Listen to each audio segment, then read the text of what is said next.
Hi everyone and welcome, this is the Apostate Prophet. As we all, especially the followers of Islam, know, the Quran is the unchanged, perfect, eternal, and infallible word of Allah.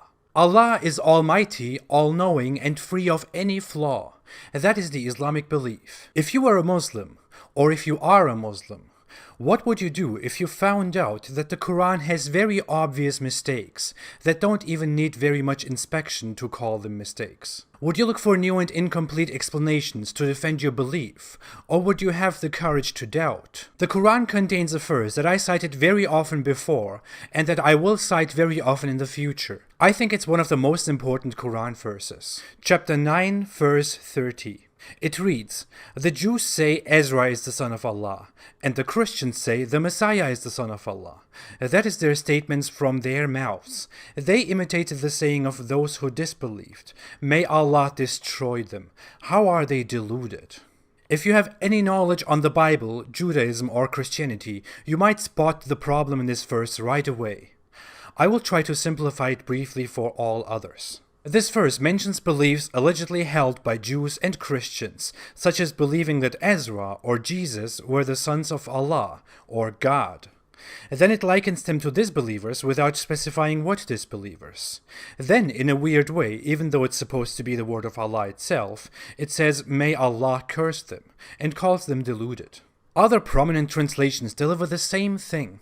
Only the cursing and deluded part differ slightly, but the message remains: Christians and Jews are deluded. Sincerely, Almighty Dude of Religion of Tolerance. According to Islamic belief, Allah is the same God of the Jews and the Christians, the God of the Bible.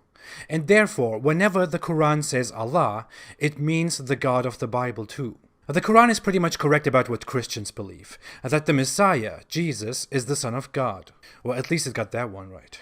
What it is not correct about at all is the first part of the verse, that Jews say Ezra is the son of Allah. This verse confuses everyone, even Muslims. So much that you can see Muslims online asking what this Quran verse is and what we are supposed to do with the weird information given in this Quran verse. The confusion is very well justified. Jews believe in the one God of the Bible. Jews also believe in the sanctity of rabbis and prophets. Jews do not believe that there is an actual Son of God.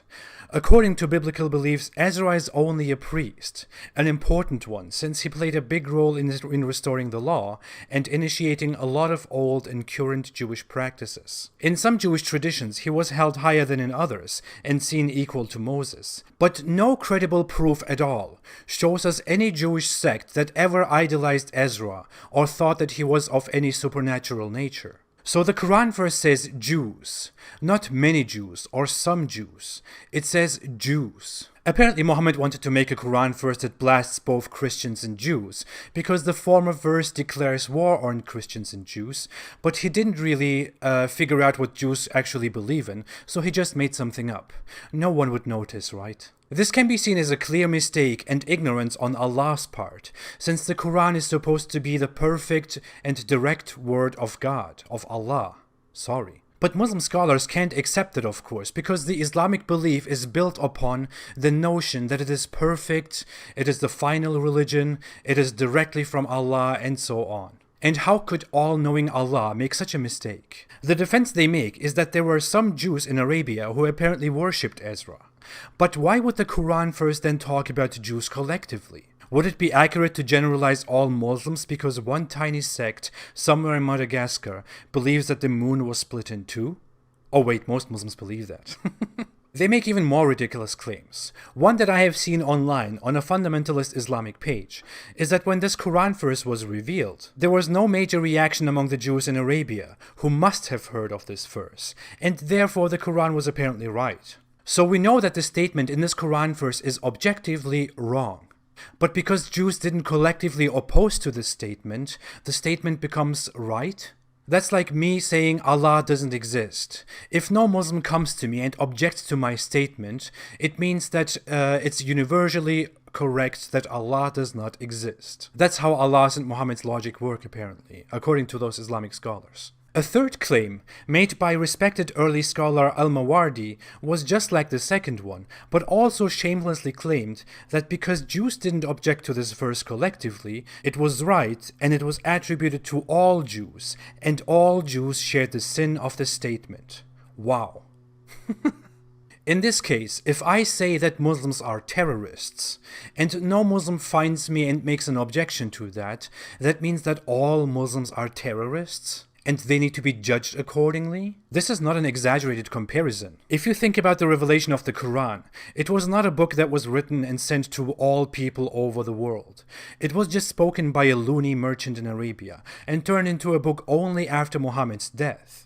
I'm sure if 50 Jews came and objected to Muhammad saying such a wrong thing, we would have never learned of that, because all sources about the beginnings of Islam are Islamic sources. Another explanation that non-Muslims think of, which sounds reasonable to me too, is that Muhammad just had a huge misunderstanding here. In Jewish tradition, the title Son of God or Child of God was used as a title of honor and piety. If someone was very pious, respected, and good, they would be called Son of God by the regular Jews. That was just a Jewish way of speaking. It didn't mean literally that this person is the offspring of God. Similarly, Jews and many Christians call themselves children of God. That doesn't mean they are all God's semen walking around on earth. It just means they belong to God. Muhammad apparently heard that and didn't even know what Jews mean when they say such things. He just made up his opinion, a wrong opinion, and sold it as Allah's divine message. A horribly embarrassing and wrong one.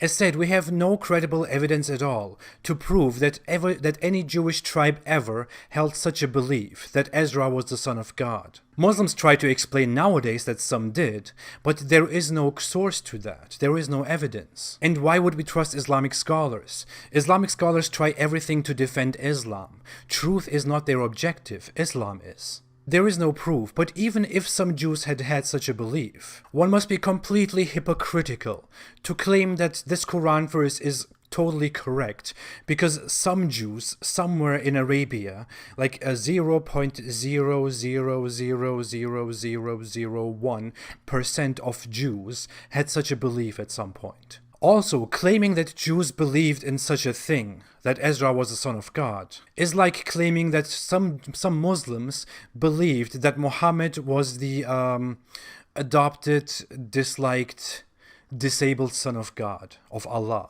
Lastly, if we were to examine if the Quran verse is just using a confusing language, we could make all of this much easier. We can find the same allegation in an authentic hadith about the Day of Judgment.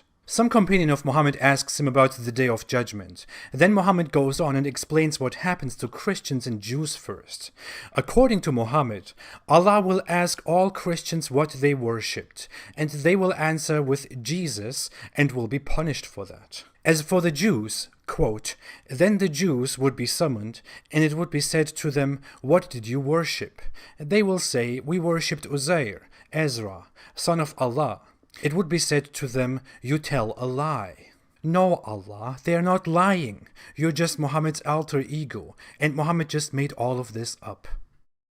Dear Muslims, do you really want to follow this religion that claims to be flawless and wise in its message, and then make such a huge mistake that can't be explained in any reasonable way? What are you going to do with this information? Do you want to find an explanation that you would never accept if it wasn't defending Islam? When is it time to leave this religion behind? Just be honest to yourself, have some courage, and think for yourself. Then it won't take much time, believe me. Thanks for watching. If you like this video, please don't forget to like, to subscribe, and to share. My videos are not monetized, so you can watch everything without ads. If you want to support me and my cause, you can support me on Patreon. The link is below in the description. I appreciate all your support very, very much. Thanks again for watching. Have a great weekend and stay away from Islam.